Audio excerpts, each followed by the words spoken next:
Bonjour et bienvenue à l'édition de ce jour. Nous allons nous entretenir sur le thème « Ta lumière me définit ». Et le passage examiné est tiré de l'évangile de Matthieu au chapitre 5, verset 14. Il est écrit « Vous êtes la lumière du monde. Une ville située sur une montagne ne peut être cachée. » Jésus-Christ affirme que nous sommes la lumière du monde.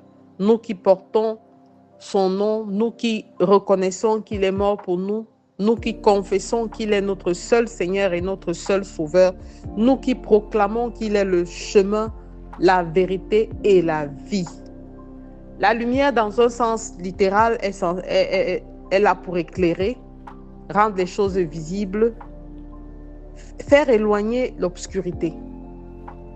La lumière de Dieu est le symbole de sa présence, de sa sainteté, de sa vérité, de sa sagesse et de sa vie. La lumière transforme tout ce qu'elle trouve autour d'elle. La lumière change. La lumière révèle le meilleur en nous. Alors, bien-aimés, la lumière de Dieu révèle sa véritable identité en nous. Avant de connaître Christ, nous étions dans les ténèbres du péché, de la peur, de la confusion. Mais lorsque nous entrons dans la réelle communion avec Dieu, nous commençons à voir dissiper certaines peurs. Nous commençons à nous sentir plus légers dans sa présence. Nous commençons à regarder les défis, non pas comme des obstacles pour avancer, mais comme des leviers pour aller vers un niveau supérieur. La lumière de Christ en nous nous a permis d'avoir une nouvelle identité, celle d'enfant de Dieu, celle d'héritier du royaume et celle de témoin de sa gloire. Nous sommes co-héritiers de Christ grâce à la lumière de Jésus-Christ en nous. Il a enlevé la fausse étiquette que les condamnations passées, les échecs, les paroles des hommes, les circonstances négatives nous avaient collées afin de révéler en nous sa valeur au travers de sa lumière. Il dit, vous êtes la lumière du monde. Une ville située sur une montagne ne peut être cachée. À cause du reflet de la lumière de Dieu en toi, bien-aimé, tu te rendras compte que tu feras l'objet des attractions de toutes sortes. À toi de te rendre compte et de comprendre que c'est la lumière de Dieu en toi qui attire. L'apôtre Paul disait que ce n'est ni par ma force ni par ma puissance. Et je puis tout par Christ qui me fortifie.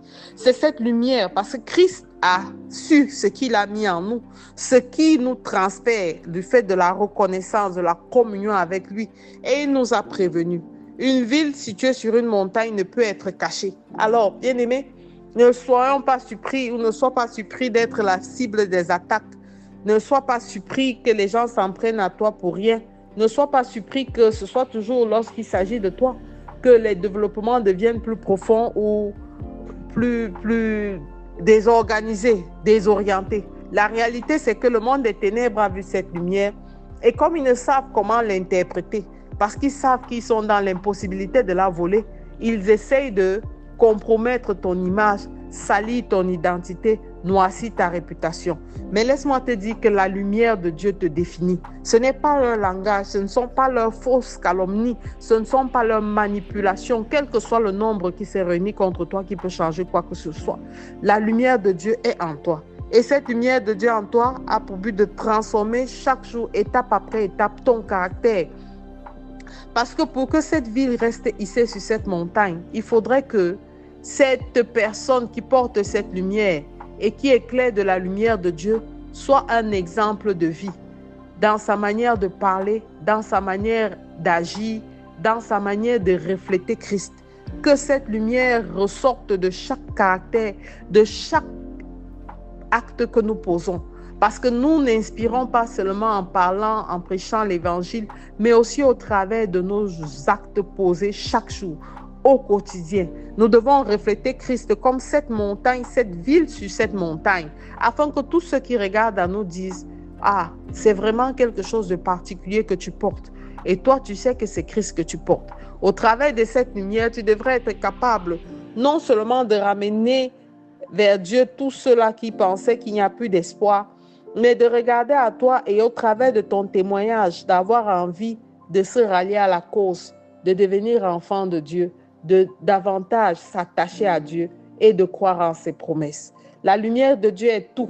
Elle définit qui nous sommes.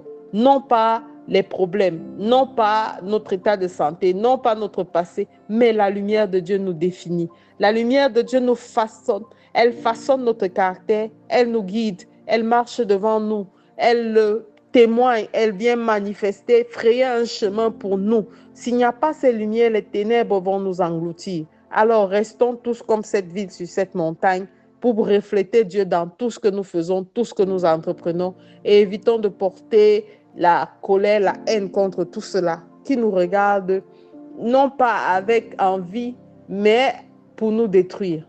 Dieu seul sait, il a dit sur la croix, Seigneur, pardonne-leur, ils ne savent pas ce qu'ils font. Alors tu dois faire pareil et continuer d'avancer parce que leur regard ne changera rien dans la destinée de Dieu pour toi. Amen. Je te recommande de faire cette prière ce matin. Seigneur, que ta lumière me définisse chaque jour. Que mon identité, mes paroles, mes choix, mes actions reflètent ta présence. Je refuse, Père éternel, de me laisser influencer négativement par tout ce qui passe par mes oreilles, par tout ce que l'ennemi essaie de faire pour me maintenir dans les ténèbres. Je déclare que Jésus-Christ est ma lumière et mon salut. Je déclare qu'il est mort pour moi sur la croix et je déclare que je m'attache à lui et j'appartiens au royaume des cieux d'éternité en éternité. Au nom de Jésus-Christ, nous avons prié. Amen, amen, amen.